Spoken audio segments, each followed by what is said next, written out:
Hey friends, what's happening? Happy Sunday to you. This is Dr. Heather coming to you live from my kitchen here in Overland Park, Kansas.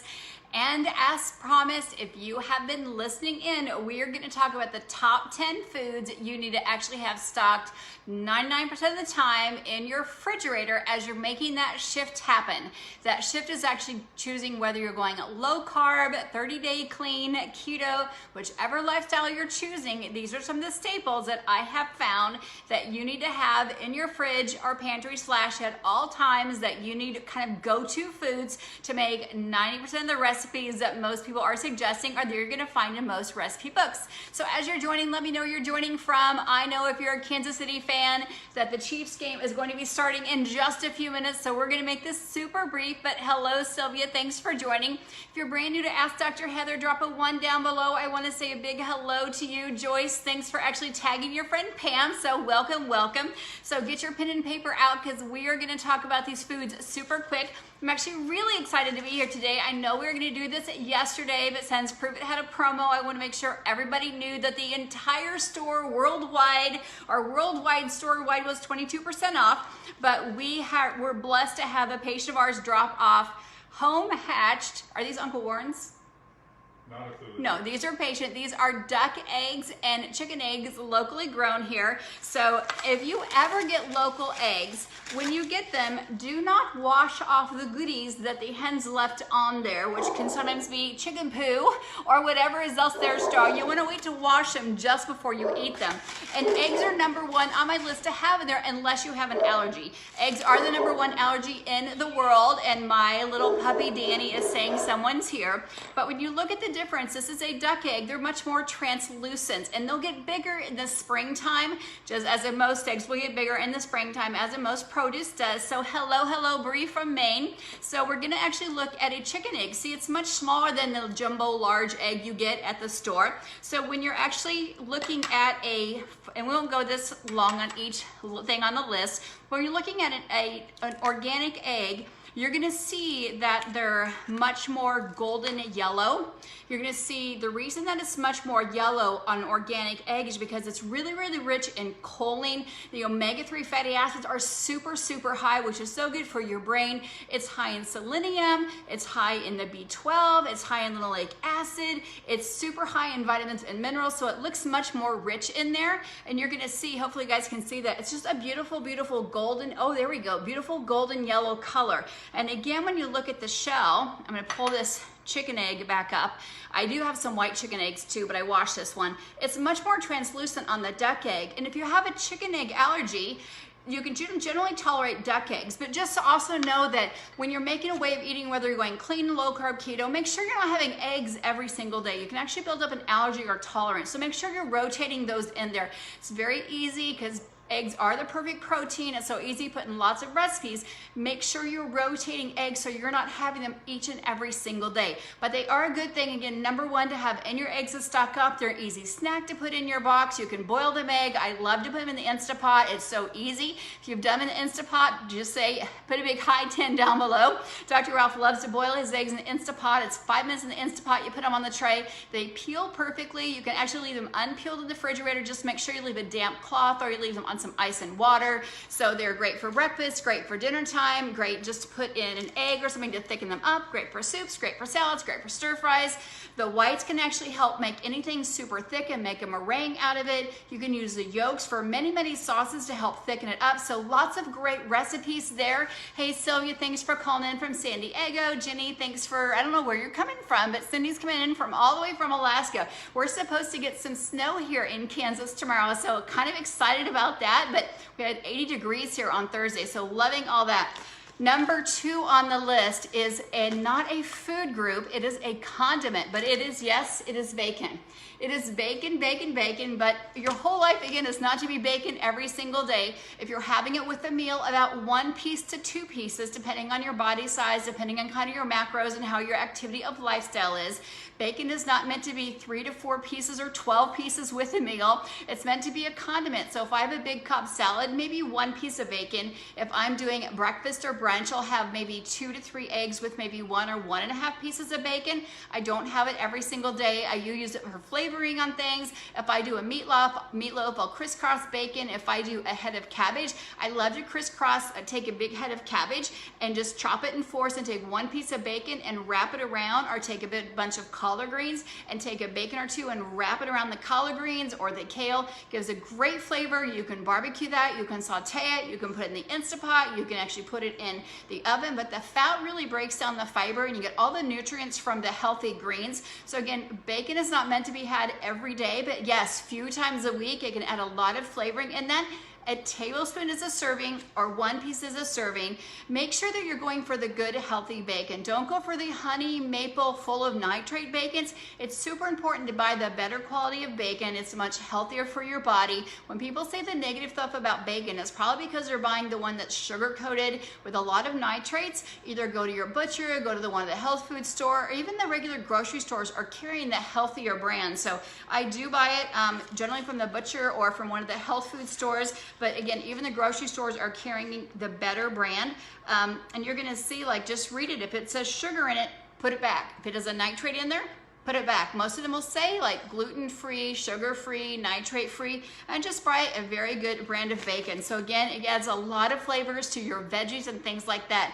Number 1, egg. Number 2, bacon. Number 3, a great easy thing is to prep your veggies. So celery is a must-have in my house, and onions is a must-have. So oftentimes, we're getting ready to go to the store now because the cheap skim will happen and we're not gonna watch it. I will actually chop 2 or 3 onions up and have those diced ready to go in the fridge. I have celery diced and ready to go. Big hint here, don't wash all your veggies first if you're not going to cut them up right away. The same thing with the fruits if you do them. Wash and use as needed. But with veggies, if I get peppers, if I get onions, if I get celery, I'll go ahead and wash and chop and dice those up because I use celery, which is super high in sodium. It's really good for your adrenal glands unless you're going to do a little bit of juicing, but that goes great in soup, salads, and stir fries. So you can always put those on there, especially with a Cobb salad, especially with any soup, any type of omelet if you're going to do that. So again, you can just chop those up again for prepping, and it'll make it really easy. You're more likely to use it if it's already cut up. So I do that with onions, I do it with celery, peppers, mushrooms, things like that. Just take about 20 minutes.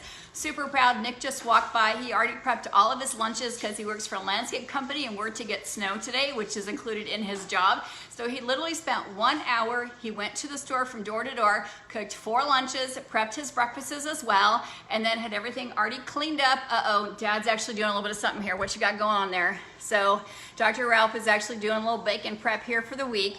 But again, Nick is 23. He does like bacon every day, but we do teach him rotation is best. So we know that having your veggies prepped up is best. And as it gets closer to the winter time here, and especially in the Midwest, we do buy frozen vegetables. It's much better than buying canned, but if you are going to buy canned vegetables, make sure that you buy them in glass containers, not the tin containers. I know that Del Monte and some other companies are actually doing them in canned unless you home can, and I used to definitely do some home canned veggies.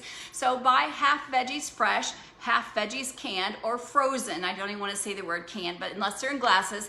But freezing is nature's way of saying pause. So it's not more than a couple pennies more to actually buy the organic ones. Or if you're living alone or just have one person in your house, sometimes freezing is the best way to buy the veggies because then you can just cook just a few of those. And you want to blanch them when you cook them, or you want to steam them very short and flash cook them. That way you're getting all the nutrients from them. Another way to do that is just broil them, because broil them is going to just help break down and flash the nutrients, so you're still getting a lot of nutrients out of that. We love to grill veggies as well, because again, a really super high heat for a short period of time, gonna break down the fiber, but you're still gonna get the nutrients. You definitely don't wanna overcook, overbake, overboil, oversteam your veggies, because then you're gonna just get a big pile of mush. But if you have those things prepped, like if you wanna make a soup, you can throw some celery, throw some onions, throw some mushrooms, throw some spinach, throw some of those very easy things in there. Again, I like to buy those big 2-pound gallons of mixed greens one week. The next week buy some spinach or baby spinach. The next week buy a big thing of Mediterranean greens. Just mix those up every other week and buy a different box of those 2-pound greens. That way you're rotating through that. So number 4, Well, number 3 was veggies, so we're prepping your veggies. Number 4 was buy those leafy greens, a 50-50 spring mix, those super easy, quick cabbage mixes they have, or those kale mixes. Again, super easy to do. Number 5 is berries. Now, whether you're low carb or keto, you know, berries are an okay thing to have. It's just in moderation. Even that lemon mug cake that I made had 4 berries in there. It was definitely enough. Or if you want to actually make a lovely keto low carb waffle or chawaffle, whichever one you're making, you only need like 3 or 4 berries and a tablespoon of butter. Heat that up on high heat and caramelize it. It'll make anything super, super sweet. Now, since they're not in season here, I actually freeze them. So you just pull out 2 or 3 berries. That's enough to make a lot of flavor. So blueberries, blackberries, raspberries, or 1 or 2 strawberries. The same thing if you're doing a hemp pudding or a chia seed pudding. You can actually just take 1 strawberry, slice it nice and thin and fan it out, put a little dark chocolate on top or cocoa powder, cacao powder, and make it nice and lovely, or a heavy whipped topping. You don't need to have a half a cup or a third a cup of fruit, although some people's macros allow that. If you're keto or low carb, you don't need to have very many, but always have just a few berries around. And oftentimes, if you just have that hankering for a sweet tooth, having a couple berries just in something like a chia pudding, or dipping it in a little bit of cocoa powder, a little bit of heavy whipping cream if you've made some whipped topping, is just enough to make you feel satisfied and you don't feel like you're getting cheated on this way of eating. So again, welcome to everybody who's joining. Love to know what kind of lifestyle you're eating. If you're going from a standard diet to a low carb diet or a keto diet, maybe you're paleo, maybe you're doing vegan, maybe you're doing carnivore for a few days. Always nice to know where you are. So number 6, which I think is super important, sorry about the crackly voice, is having some pre-cooked protein. So we went to church this morning and Nick made some ground beef and we had tacos. So we used pork rinds, we used shredded lettuce on the bottom. Even if you had 4 crunchy corn shells, it's 18 total carbs. So for someone like my son who is 6'6" and 23, he can have 2 or 3 crunchy corn shells. It's still gonna make him keto if he chose that, still gonna make him low carb. So sometimes those are deceiving where you look at a soft shell, which one soft shell is like 23 carbs. So always look at kind of what those macros can be. Or 15 crunchy corn shells is 15 total carbs. So kind of look at that. But number 6 is having some pre-cooked protein. So if we're gonna do taco meat, we may do 5 or 6 pounds and then freeze half of it. Or if we grilled, like we grilled chicken thighs the other night, we would have had an over grilled the chicken thighs. We had it left over for lunch. So with that being said, we have got our taco meat here. So we could definitely take some pork rinds and make some nachos out of that. We could make a stir fry with some cooked cabbage and just do like a little bit of a cabbage kind of saute roll with that. We could actually make a little bit of a soup with that. So it's always great to have some leftover proteins, whether it's brat, beef, chicken, fish, cod. We had cod the other night, so I made 3 extra cod fillets so we'd have that for lunch.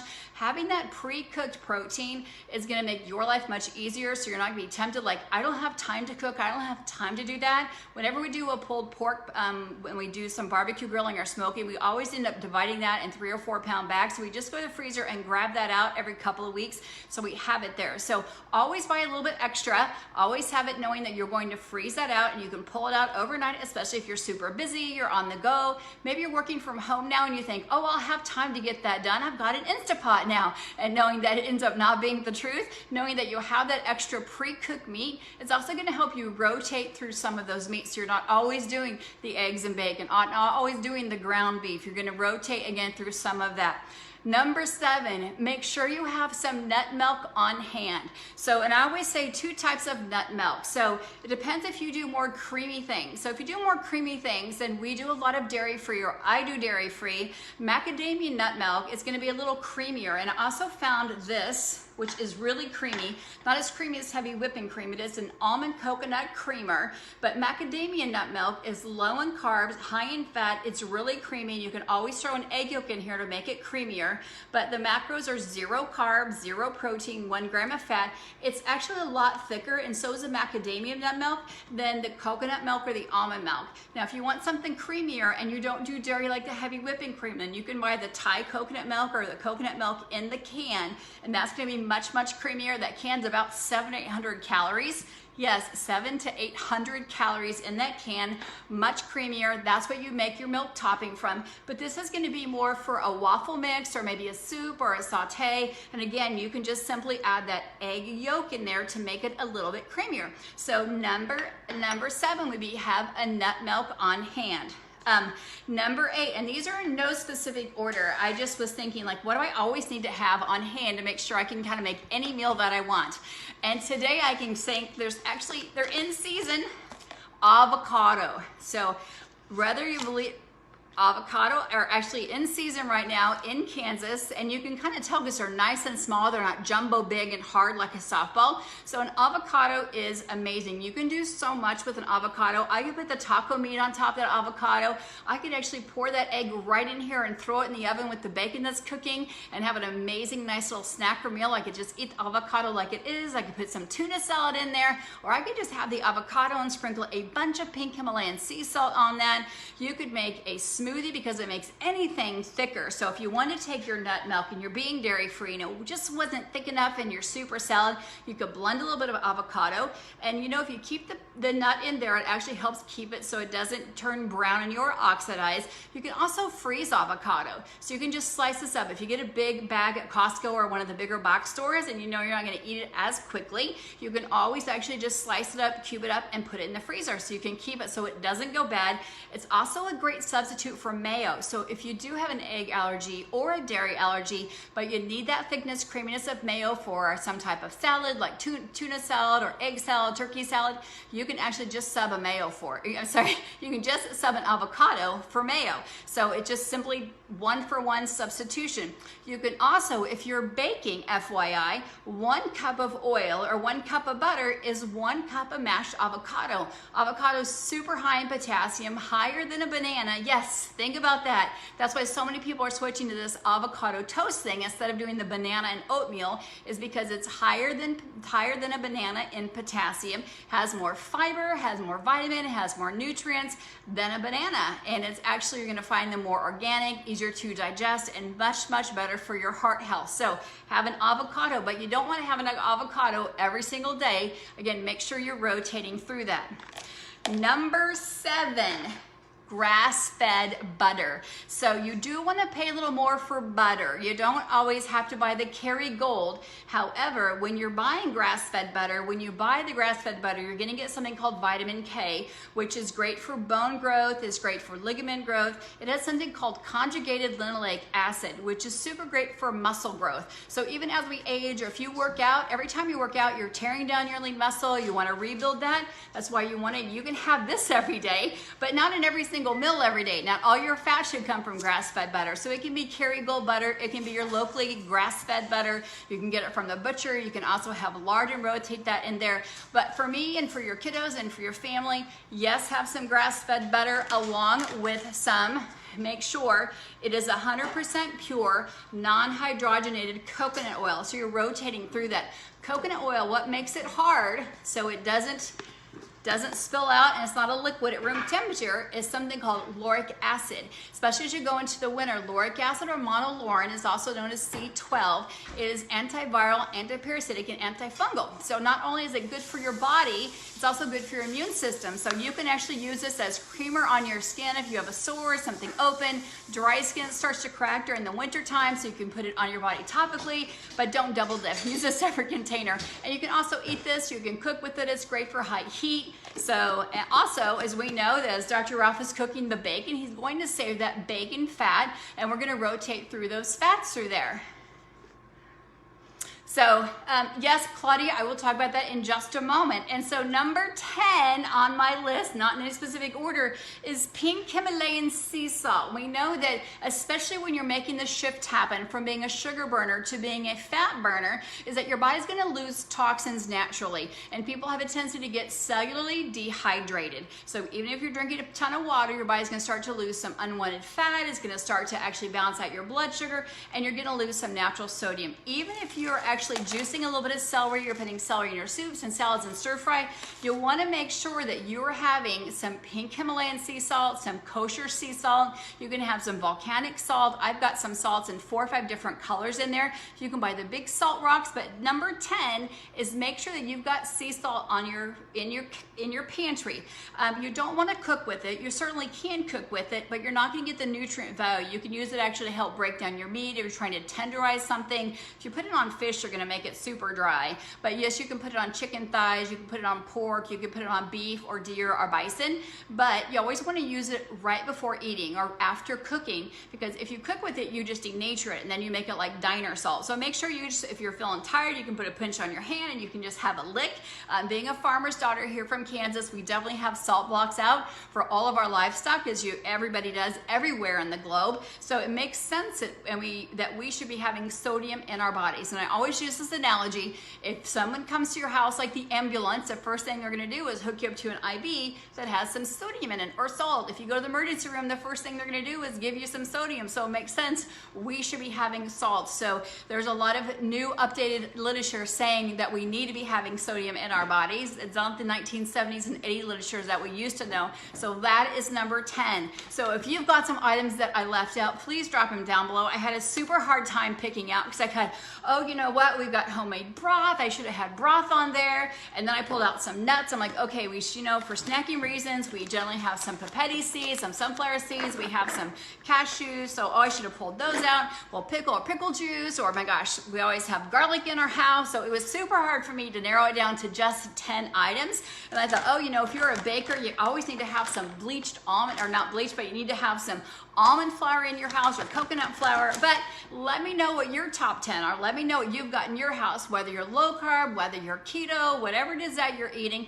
And this is absolutely meant to be shared. So hit that share button, share with your friends and family if they're trying to make that switch happen, because this happens. Somebody said, you keep telling us what to throw away. What are we supposed to buy at the store? You're telling us snack items, but what are we supposed to eat? So if you do need a food list, please just drop it down below or DM message me your email list so I can email you that list back, and I can actually send that to you. What my keto autoimmune food list is, it can be paleo, because we know the highest category of vegetable starches has some yams in it, has Brussels sprouts, has some spaghetti squash. So my food list can be keto, it can be low carb, it can be paleo, depending on how you mix and match it up. So just drop me your email, DM me, or direct message me your email, and I can shoot that over to you. So Claudia, greetings from Spain. And Claudia did have one question. She said, what about pure therapeutic exogenous ketones?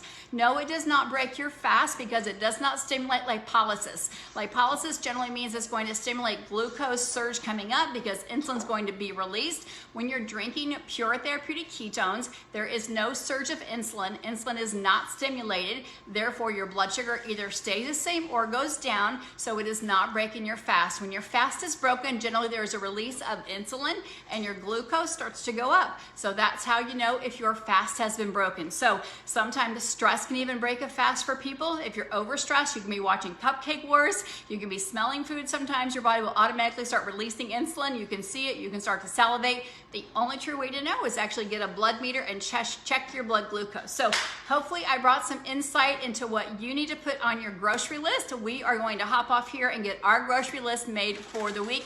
Thanks again for joining us. I did have some broccoli sitting over here, and I had some cauliflower sitting over here. I'm like, Brussels sprouts sitting over here. I'm like, what do I have in my freezer? Because they're not in season right now. I have Brussels sprouts. I have some cauliflower rice. What else do we have?